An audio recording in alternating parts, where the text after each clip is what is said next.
दुकानों को आधे आधे रोड तक घेर रखा है, चलना मुश्किल हो गया है अब तो। उन लोगों से अपील यही की गई थी कि 1.5 फुट से ज़्यादा आप ना बढ़ाएं। आने वाले वक्त में एनक्रोचमेंट का इंशाल्लाह परमानेंट सोल्यूशन निकल जाएगा। एसएचओ सर हम लोग की हिम्मत बढ़ाई है, इसलिए अब हम लोग इस पर इंशाल्लाह काम करेंगे। तो आसिफ साहब उनकी जो पूरी टीम है वो चैलेंज कर रहे हैं कि इंशाल्लाह इलाके में आपको काम दिखेगा, इंक्रोचमेंट पे काम होगा, जाम पे काम होगा और नशे पे भी काम होगा।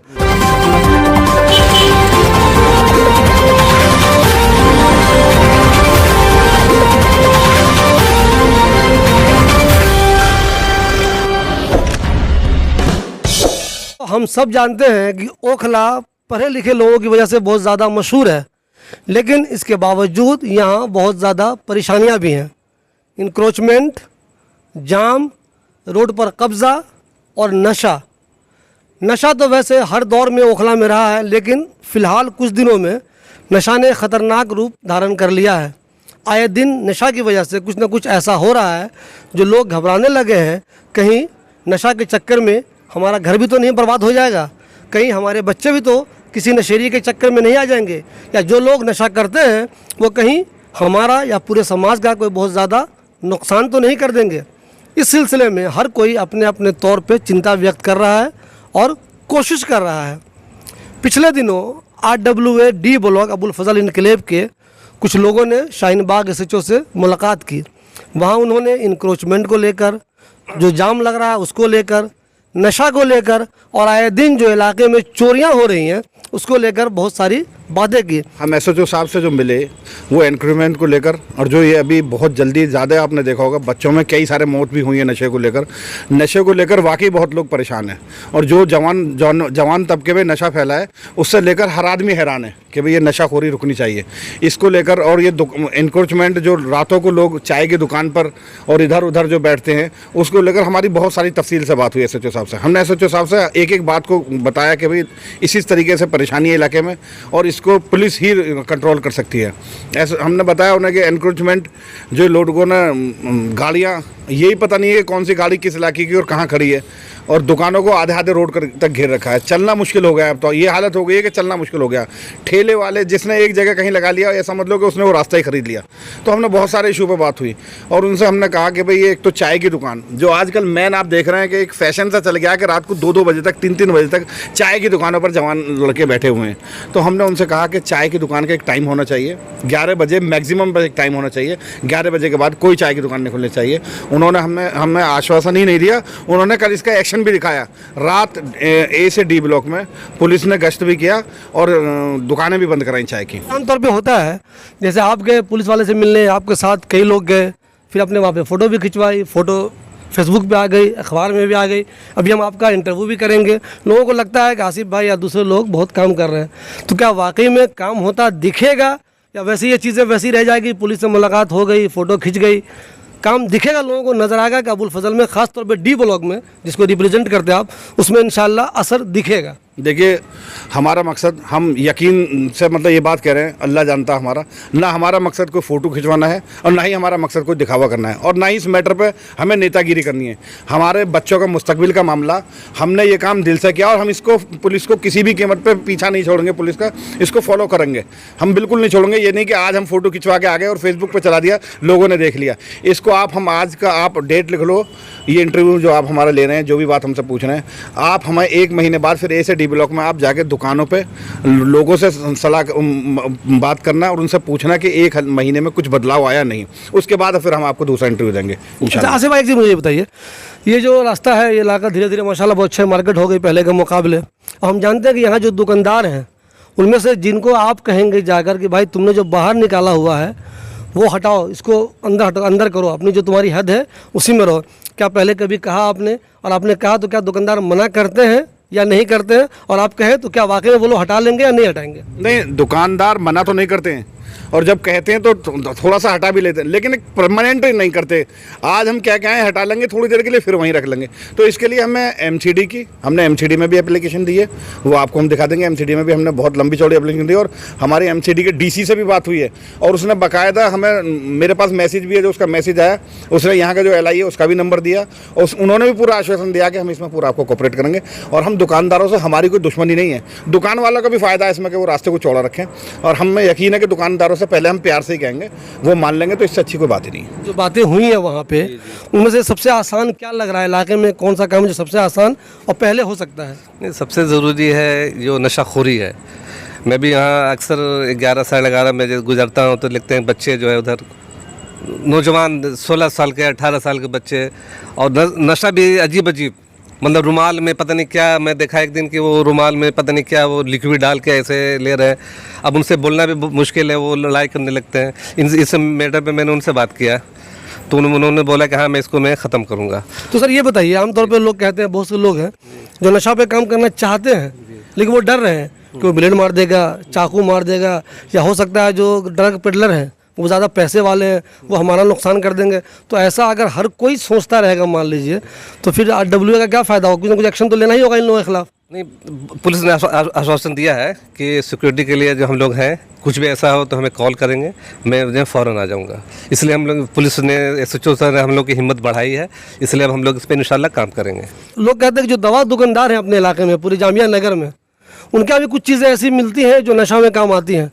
तो क्या आपका ऐसा कोई इरादा है कि आपकी जो टीम है, आप लोग हैं, दवा दुकानदारों से ही मिलेंगे, उनसे कहेंगे भाई तुम कम से कम ये चीज़ें ना बेचो, और अगर ये ज़रूरी है किसी मर्ज के लिए, किसी बीमार के लिए, तो अगर उसके पास प्रिस्क्रिप्शन है तभी ये दवा दो? बहुत अच्छा सवाल आपने किया। मेरे एक दो मेडिकल वाले जानने वाले भी हैं, उनसे मेरी बात भी हुई इस बारे में। मैं आपको बताना भूल गया, ये सबसे पहला काम हमें ये भी करना, इससे हमें 2 चीज़ों में मदद मिलेगी। एक तो हमें मेडिकल स्टोर से ये पता लग जाएगा कि किस किस के बच्चे नशा कर रहे हैं, हम उनके घर पे जाके मेहनत कर सकते हैं। कुछ लोग ऐसे हैं जो वाकई अफोर्ड नहीं कर सकते उन बच्चों का जो नशा उसमें भेजते हैं सेंटर में, उसका भी इंशाल्लाह हम इंतज़ाम करेंगे जितना भी हो सकता है। हमारे पास बहुत लोग हैं ऐसे लोग, जो हमारे खुद टीम में ऐसे बहुत लोग हैं जो इसमें पैसे भी देने के लिए तैयार है, हर तरीके से मदद करने के लिए।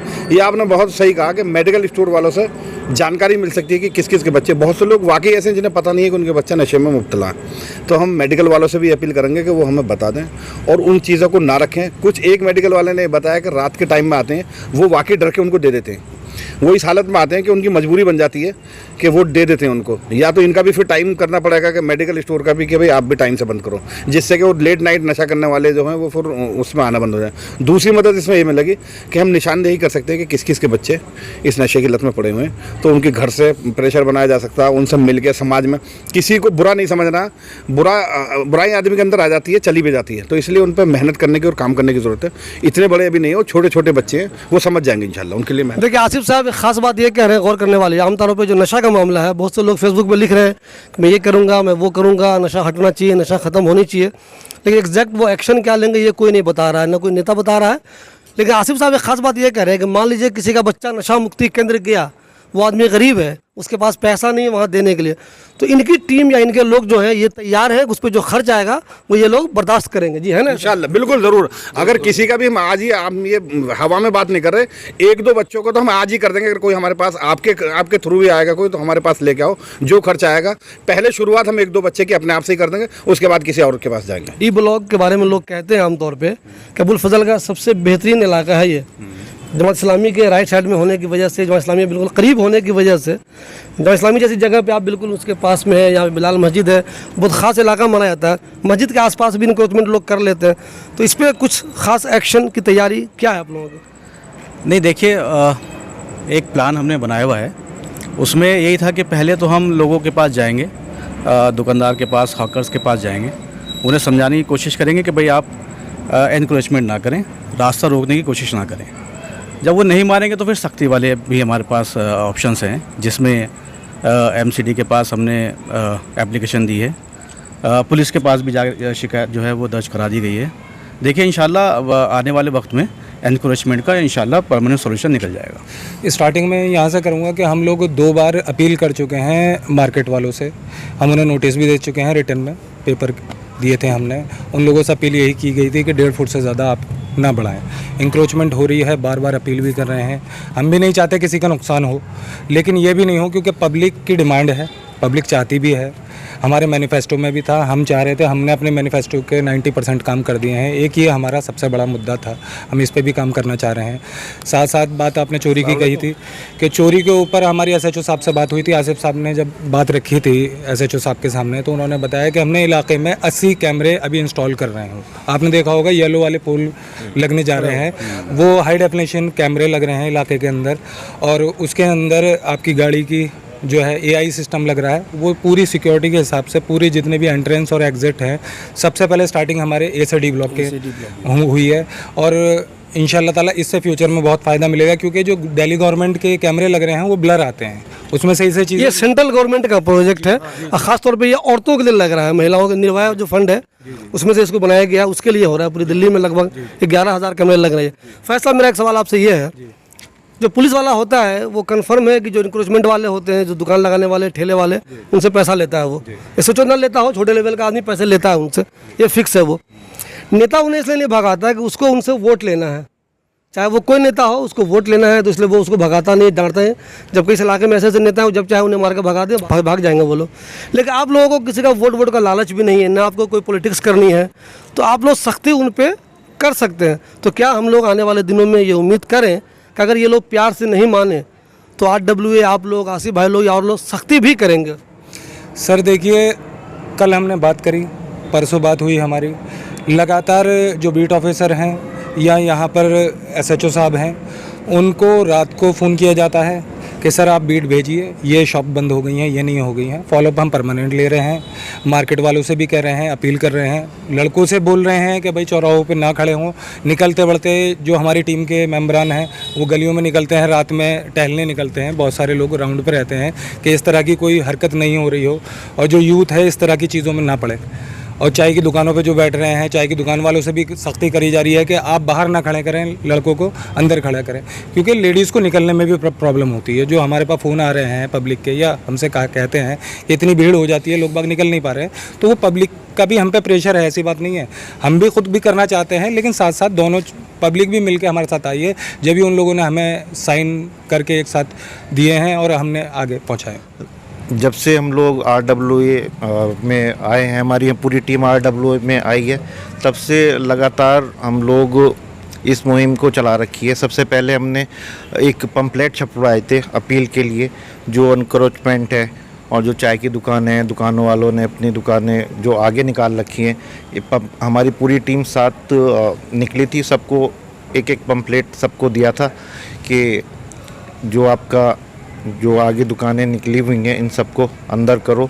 तो लगातार इस मुहिम पे हम लोग काम कर रहे हैं और मेहनत कर रहे हैं। कह रहा हूँ शिवली भाई बार बार ये कह रहे हैं कि भाई नेता लोग जो है वो वोट की वजह से कुछ भी नहीं कर पाते हैं। हम ना, तो सारी टीम हमारी, हाँ, इसलिए हमने कहा आप तो नेता है ही नहीं, आप तो करेंगे। आप कोई भी ना, हम किसी सियासी पार्टी से जुड़े हुए हैं, ना हमें किसी सियासत का लालच है और न किसी पार्टी से लालच है। इंशाल्लाह आज आप 17 तारीख में इंटरव्यू ले रहे हैं, अगले महीने के 17 तारीख में आपको यहाँ पूरे डी ब्लॉक में सर्वे कराया जाएगा, एनक्रोचमेंट पे भी और सारी चीज़ों उसका इंशाल्लाह आपको रिजल्ट मिलेगा इंशाल्लाह। पहले कोशिश ये है कि बहुत प्यार से और बहुत रिक्वेस्टिंग मोड में लोगों को समझाया जाए कि एनक्रोचमेंट ना करें, रास्ता बंद ना करें, तंग ना करें, नाराज़ नहीं करना है किसी को। फिर अगर नहीं मानते तो फिर प्रशासनिक कार्रवाई भी है। ऐसा नहीं कि कोई हाथापाई जाके करेंगे, मारपीट करेंगे, ऐसा कुछ नहीं है। पहले प्यार से समझाया जाएगा, फिर कानूनी कार्रवाई, प्रशासनिक कार्रवाई की जाएगी। और इंशाल्लाह हमें पूरा भरोसा है कि लोग भी हमें सपोर्ट करेंगे इसमें, और कर भी रहे हैं, और इंशाल्लाह हम इस प्रॉब्लम का सोल्यूशन निकाल लेंगे। जैसे सभी लोगों ने कहा है, इंक्रोचमेंट पे बहुत काम हो रहा है हमारा, और इंशाल्लाह लोग भी सपोर्ट कर रहे हैं। ऐसे नहीं है कि दुकानदार बाहर के हैं लोग तो वो लोग सपोर्ट नहीं कर पाते हैं, मगर जो लोग रह रहे हैं यहाँ पर उनको आने की जाने की परेशानी होती है। और हमने एक गार्ड भी रखने की कोशिश करी है, एक आध महीने में हम गार्ड भी रखेंगे। फिर जो गाड़ियाँ यहाँ पर आती हैं उनको भी एक वो पम्पलेट दिया जाएगा, जो हमारी अपनी गाड़ियाँ होंगी वो कहाँ खड़ी जाती हैं, कहाँ खड़ी होती हैं, कहाँ खड़ी होंगी, कितनी गाड़ी आ रही हैं, वो सारी, मतलब आसिफ भाई और हमारी RW की टीम जो है पूरी मेहनत इस पर लगी हुई है। स्टिकर सिस्टम ला रहे हैं, जो A to D ब्लॉक की जितनी भी गाड़ी हैं उनको ही सिर्फ वो स्टिकर मिलेगा। बिना स्टिकर के कोई भी गाड़ी अगर यहाँ खड़ी हुई मिलेगी तो उसको यही माना जाएगा कि लावारिस गाड़ी है। तो ये भी जल्दी इंशाल्लाह 1 महीने में हम ये पूरा कर लेंगे। इसमें लगे हुए हम स्टिकर सिस्टम लाएंगे अपने A से D ब्लॉक में। दिल्ली के दूसरे इलाकों में जब आप जाएंगे तो वहाँ के RWA के पास बहुत पावर होती है, वो बहुत ज़्यादा काम करते हैं। लेकिन जामिया नगर के जो भी कॉलोनियाँ हैं उनके RWA के बारे में आमतौर पे लोगों का जहन बना हुआ है कि ये लोग काम कम करते हैं, पुलिस से ताल्लुकात बनाते हैं, और कुछ RWA तो ऐसा भी है वो सिर्फ़ और सिर्फ पुलिस की मुखबिरी करते हैं। लेकिन आसिफ साहब डी ब्लॉक की जो RWA है अबुल फजल इनकलेब की, इस मामले में ज़रा अलग नज़र आती है। देखिए ये चैलेंज कर रहे हैं कि इंशाल्लाह इलाके में काम होगा और फ़र्क दिखेगा, और वाकई में फ़र्क दिखता है। इस इलाके में किसी भी RWA के पास इतनी अच्छी ऑफिस भी नहीं है, ये भी एक ख़ास बात है इसमें। तो आसिफ साहब और उनकी जो पूरी टीम है वो चैलेंज कर रहे हैं कि इंशाल्लाह इलाके में आपको काम दिखेगा, इंक्रोचमेंट पे काम होगा, जाम पे काम होगा और नशे पे भी काम होगा। तो देखिए आसिफ भाई और उनके जो दूसरे साथी हैं वो आने वाले दिनों में इस इलाके में क्या तब्दीलियाँ लाते हैं।